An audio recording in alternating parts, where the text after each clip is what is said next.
Hello मेरे दोस्तों, कैसे हैं आप सब। Very very good morning, good afternoon, good evening. आज हमें असाइनमेंट टेक्निक्स जो हमने चैप्टर स्टार्ट किया है इससे रिलेटेड आज हम क्वेश्चन स्टार्ट करेंगे। प्रीवियस लेक्चर के अंदर मैंने आपको कॉन्सेप्ट समझा दिया था, कॉन्सेप्ट क्लियरिटी मैंने आपको कर दी थी, सारे स्टेप्स मैंने आपको समझा दिए थे। आज उनकी फर्दर प्रैक्टिस करते हैं, राइट। तो जो क्वेश्चन नंबर 1 है ना दोस्त, उसको हम अभी लीव पर रखेंगे, मतलब छोड़ देंगे, बैलेंस में रखेंगे। रीजन बिंग, क्योंकि क्वेश्चन नंबर 1 जो है वो एलपी मॉडल का है, लीनियर प्रोग्रामिंग मॉडल का है। तो जब मैं ये चैप्टर आपको पढ़ाऊंगा तभी ये क्वेश्चन हो पाएगा, अदरवाइज ये क्वेश्चन अभी नहीं हो पाएगा, राइट। चलिए, क्वेश्चन नंबर 1 को छोड़कर बाकी सभी क्वेश्चन असाइनमेंट टेक्निक के ही है। पर क्वेश्चन नंबर 1 में LP model, linear programming model जो है, एक चैप्टर आएगा हमारा लीनियर प्रोग्रामिंग, उसके कुछ कॉन्सेप्ट लगेंगे, तब जाकर ये असाइनमेंट में, मतलब दोनों मर्ज है। अभी मैंने वो चैप्टर कराया नहीं है लीनियर प्रोग्रामिंग, जब मैं कराऊंगा आपको ये वाला क्वेश्चन भी उस साथ के साथ करा दूंगा।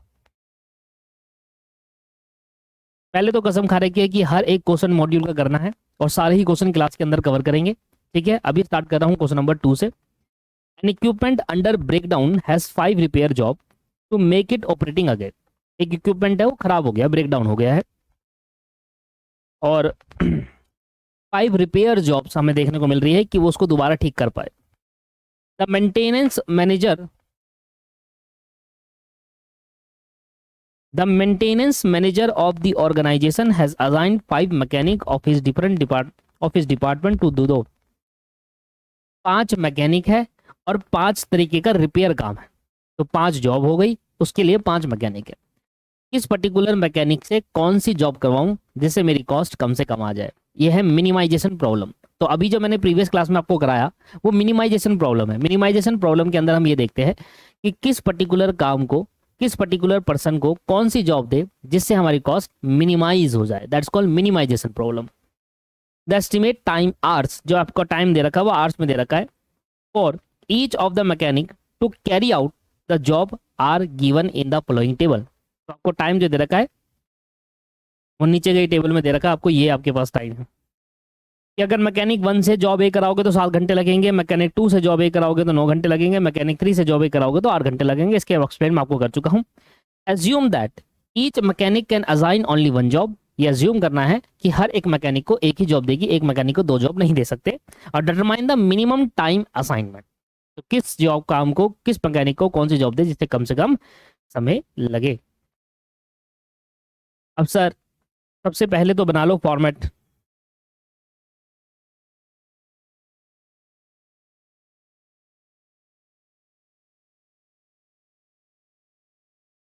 ठीक है, ये मैकेनिक 1 हो गया, mechanic 2, mechanic 3, mechanic 4, mechanic 5। Job 1, job 2, job 3, job 4, job 5।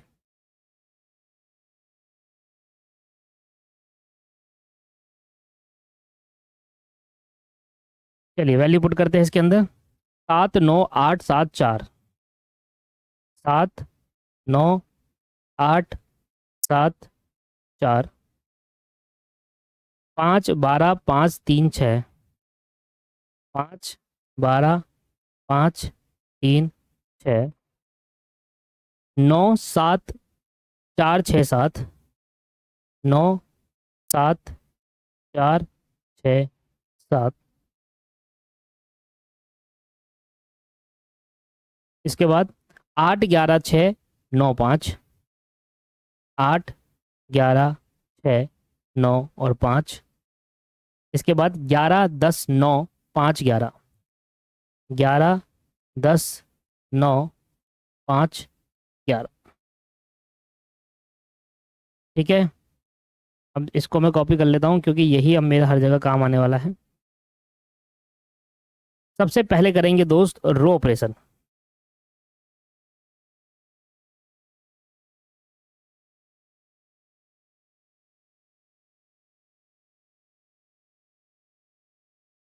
सबसे पहले करेंगे रो ऑपरेशन।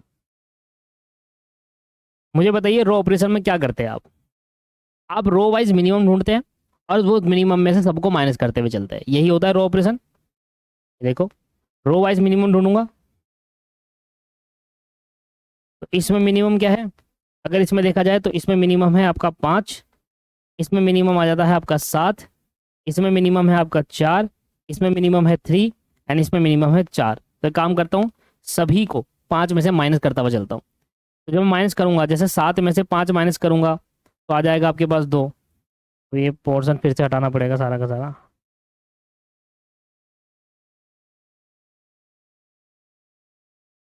हम लिखेंगे थोड़ी बार बार, वो सारा लिखते थे, अब याद करो आप। देखो, 7 में से 5 जाएंगे, 2 बचेगा, 0। इधर कितना बचेगा? 4। इधर कितना बचेगा? 3। इधर कितना बचेगा? 5, 8, 6। तो क्या बचेगा? 2, 0, 4। 2, 0, 4 और 4। यहाँ बचेगा 3 और वहाँ बचेगा 6। 3 और 6। अगले वाले में 7 माइनस करूंगा, देखो देखो 12 बचे, 2 बचेगा, 7, 8, 9। 7, 8, 9, 10, 11, 12, 5, 0।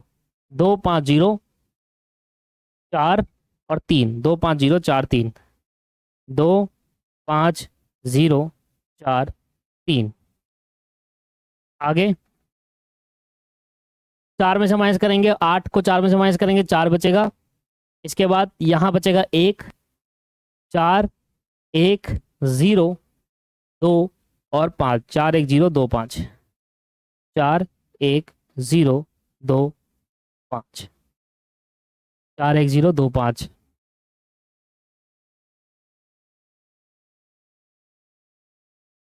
आगे देखिए, M4 पे देखिए, सबसे छोटा क्या है भाई? 3 है।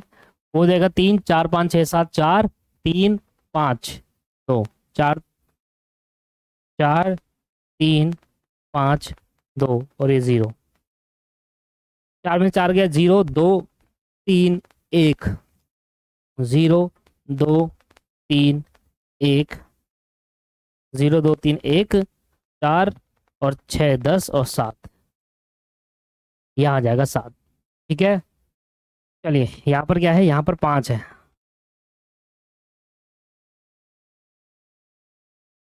ये हमने करा रो ऑपरेशन। सबसे पहले क्या करा हमने? रो ऑपरेशन करा। ये हो गया जी रो रो ऑपरेशन। अब रो ऑपरेशन के बाद हम करेंगे कॉलम ऑपरेशन और थोड़ा सा स्पीड बढ़ाएंगे। कॉलम ऑपरेशन में क्या करते हैं? कॉलम वाइज मिनिमम ढूंढते हैं और एक एक करके हम माइनस करते हुए चलेंगे, कॉलम वाइज मिनिमम ढूंढकर। तो इस वाले में कॉलम में मिनिमम क्या है? 0, तो एज इट इज आ जाएगा। दूसरे वाले में 0 है, एज इट इज आ जाएगा। तीसरे वाले में 0 है, एज इट इज आ जाएगा, क्योंकि 0 में से किसी को भी माइनस करो 0 ही होता है। तो इन तीनों को मैं एज इट लिखता हूँ, 2, 2, 4, 4, 0।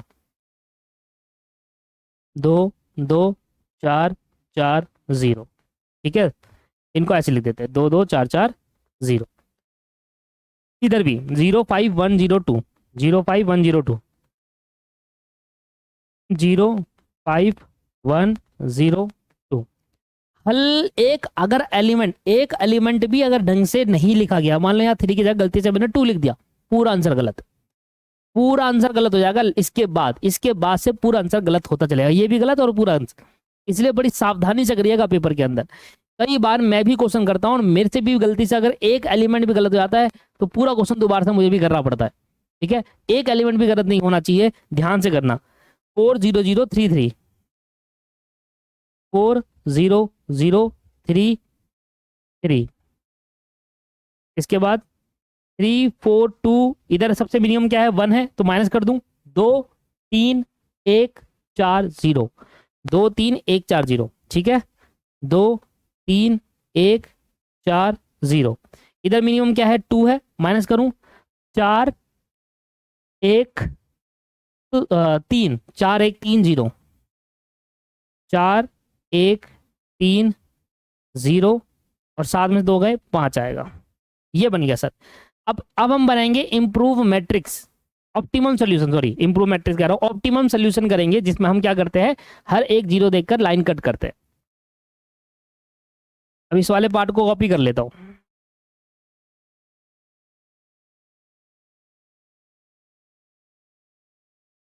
Optimum solution.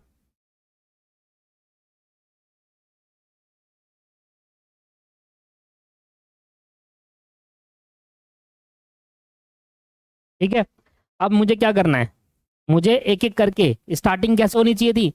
पहली रो से चलूंगा, जहां पर एक सिंगल जीरो मिलेगी हॉरिजॉन्टल लाइन कटूंगा। रो से चलोगे तो लाइन हॉरिजॉन्टल कट करोगे, हॉरिजॉन्टल चलोगे तो रो लाइन ऐसे कट करोगे वर्टिकल। पहले मैं रो वाइज चला, पहली रो में मुझे जीरो दिख गया तो मैंने यहाँ लगाया बॉक्स, और कैसी लाइन ड्रॉ करूंगा, हॉरिजॉन्टल, इस बात का ध्यान रखना। फिर दूसरी लाइन पे मुझे फिर से जीरो दिख गया, सिंगल जीरो, यहाँ लगाऊंगा बॉक्स और लाइन ड्रॉ करूंगा हॉरिजॉन्टल। तीसरी लाइन में मुझे जीरो नहीं दिखा, चौथी लाइन में मुझे फिर से जीरो दिख गया, यहाँ लगाऊंगा कॉलम बॉक्स और फिर से मैं हॉरिजॉन्टल लाइन ड्रॉ करूंगा। पांचवी लाइन में मुझे दो जीरो दिखे, देखो पांचवी लाइन में मुझे दो जीरो दिख गए, तो यहाँ अब कॉलम वाइज पहले कॉलम मुझे सिंगल जीरो दिखा, मैंने लगाया बॉक्स और row wise horizontal line draw करूंगा, ये गया मेरा सारे जीरो, ये मैं यहाँ पर मेरे सारे जीरो कट हो गए। तो अब मेरी नंबर्स ऑफ लाइन जो है वो नंबर्स ऑफ रो के बराबर नहीं है, इसलिए ये अभी ऑप्टिमम सोल्यूशन नहीं है। यहाँ पर लिख देता हूँ number of line drawn not equal to number of row या फिर कॉलम के बराबर नहीं है।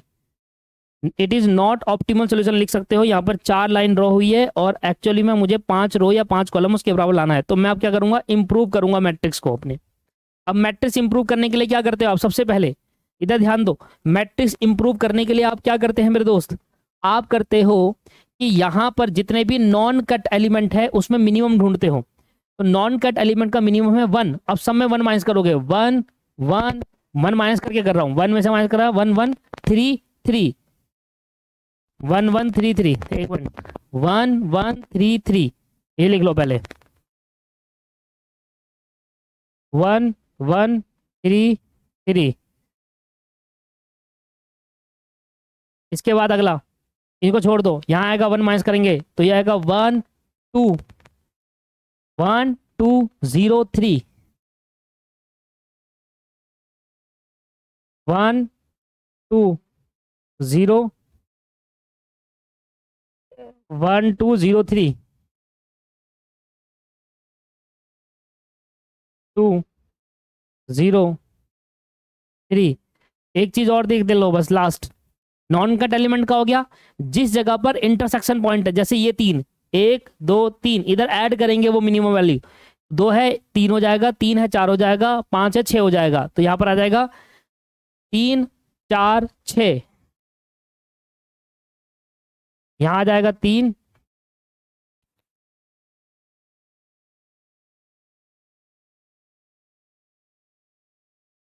तीन चार छ, इसके नीचे लिखूंगा ना यहाँ पर तीन चार छ, ये आपको समझना। और बाकी एज इट इज लिख दो, बाकी एज इट इज लिख दो, जैसे का जैसा है।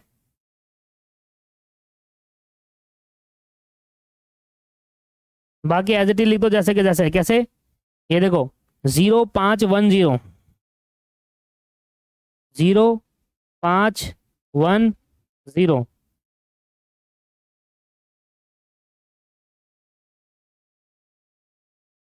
इधर four zero zero three, four zero zero three,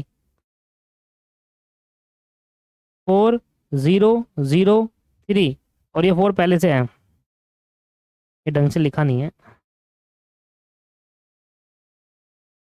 और ये हो गया अभी आ रहा जीरो जीरो जीरो,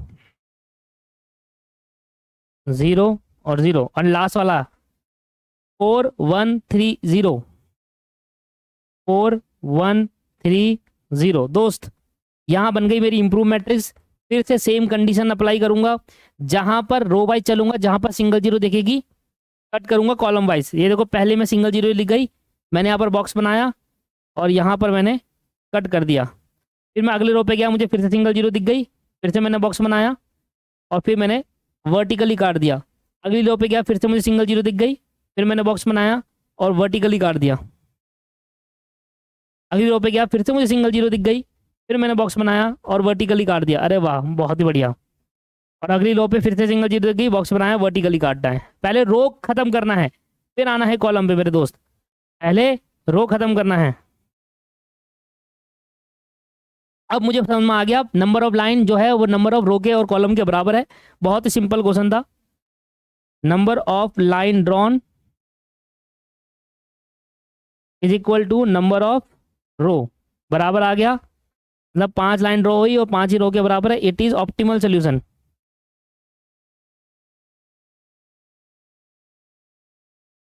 तो यहाँ पर आप फाइनल सोल्यूशन दे दो सर।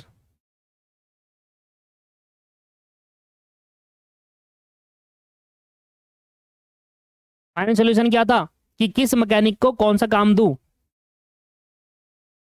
किस मैकेनिक को कौन सा काम दूं, कौन सी जॉब दूं जिससे मेरे आर्स कम से कम लगे। देखो अब इससे पता चलेगा बॉक्स से, मैकेनिक 1 को जॉब 2 देना है, मैकेनिक 1 को जॉब 2, मैकेनिक 2 को जॉब 3, मैकेनिक 3 को जॉब 4 है। चलो मैकेनिक 1 को जॉब 2, मैकेनिक 2 को जॉब 3, मैकेनिक 3 को जॉब 4 और मैकेनिक 4 को जॉब 5 और मैकेनिक 5 को जॉब 1, मैकेनिक 4 को जॉब 5 और मैकेनिक 5 को जॉब 1, बस। और आर्स कहाँ से देखोगे आप, तो ये जो आर्स है ना वो आप देखोगे सर कहाँ से, मेन क्वेश्चन से, मेन क्वेश्चन से देखना है आपको आर्स। बस अब मेन क्वेश्चन पे आ जाओ। मैकेनिक 1 को अगर जॉब 2 दूंगा, मैकेनिक 1 को अगर जॉब 2 दूंगा तो 5 घंटे लगेंगे, यहाँ आ गया 5 आर। मैकेनिक 2 को अगर जॉब 3 देंगे तो 7 घंटे लगेंगे, यहाँ आ गया 7 आर। मैकेनिक 3 को अगर जॉब 4 दूंगा, मैकेनिक 3 को जॉब 4, तेरी पहली दूसरी तीसरी चौथी 6 घंटे लगेंगे। मैकेनिक 4 को जॉब 5 देंगे, मैकेनिक 4 को जॉब 5 देंगे 9 घंटे लगेंगे। और मैकेनिक 5 को जॉब 1 देंगे 4 घंटे लगेंगे, पहला वाला। देखिए कितना आया, 5 7 6 9 और 4। एक मिनट, कुछ गलती कर दी है। हाँ, मैकेनिक 4 को जॉब लास्ट देंगे 5 घंटे, 9 लिख दिया गलती से मैंने, 5 आना था यहाँ, 5। ठीक है सर, अब ठीक है, करना जरा। 5 7 6 5 4 27 आर। आप अपने मॉड्यूल में इसका आंसर जरूर चेक करना, मतलब मैं कौन सा काम कौन सी जॉब किस मैकेनिक को दूं जिससे मेरे कम से कम आर लगे, वो है मिनिमाइजेशन प्रॉब्लम। यहाँ पर मिनिमाइजेशन प्रॉब्लम में हम ये देखते हैं कि कम से कम कॉस्ट और कम से कम आर लगने चाहिए। क्या आपको समझ में आया, नहीं आया? और इस तरीके से आपका ये वाला क्वेश्चन समाप्त हो गया, खत्म हो गया। एक क्वेश्चन और करेंगे इसी से रिलेटेड, मिनिमाइजेशन प्रॉब्लम से रिलेटेड, फिर एक नया कॉन्सेप्ट है जो नेक्स्ट क्लास में हम डिस्कस करेंगे, ठीक है सर। मैं क्वेश्चन देख रहा था कि अभी तक जो सिंपल क्वेश्चन, जो पहला स्टेप वाले क्वेश्चन थे उसमें नहीं है, अब ये क्वेश्चन मुझे नहीं दिख रहे हैं। मतलब बेसिकली अगर मैं मॉड्यूल में देखूं तो अभी देखो कॉन्सेप्ट रह गया है, मतलब बेसिकली कि अभी हमारे पास मिनिमाइजेशन प्रॉब्लम है, फिर मैक्सिमाइजेशन प्रॉब्लम आएगी, फिर अनबैलेंस प्रॉब्लम आएगी, तो बहुत कुछ चीज़ें हैं। इसलिए इस पर्टिकुलर क्वेश्चन, इस पर्टिकुलर जो हमने अभी कल पिछली क्लास में बेसिक समझा था उसका सिर्फ एक ही क्वेश्चन था, तो मुझे आज की क्लास यहीं पर समाप्त करनी होगी। तो मुझे और क्वेश्चन अभी मॉड्यूल में नहीं मिल रहे हैं, ठीक है। पीवाईक्यू में बाद में कराऊंगा, क्योंकि पीवाईक्यू में मैक्स को सब कुछ मिलाकर आता है। पीवाईक्यू करने का बेनिफिट तभी है जब कॉन्सेप्ट सारे क्लियर हो जाए। तो नेक्स्ट क्लास में हम एक नया कंसेप्ट देखेंगे, मैक्सिमाइजेशन प्रॉब्लम, जिसमें हम मैक्सिमाइजेशन प्रॉब्लम का कंसेप्ट करेंगे एंड प्लस एक क्वेश्चन मॉड्यूल का करेंगे। हर प्रॉब्लम का एक क्वेश्चन दे रखा है ना, हर प्रॉब्लम का एक क्वेश्चन दे रखा है, तो मैक्सिमाइजेशन प्रॉब्लम का कंसेप्ट समझेंगे और प्लस एक क्वेश्चन करेंगे। इससे हमारा पूरा 1-1.5 घंटा लगेगा अगली क्लास में काम करने में।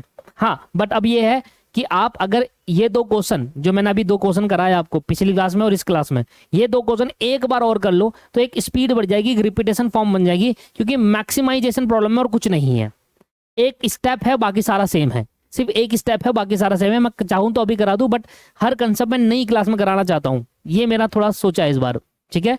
तो मिलते हैं नेक्स्ट क्लास में, अगर आपके पास समय है तो नेक्स्ट क्लास आप जाकर देख लीजिए, ठीक है। Have a nice day, bye bye, take care, thank you.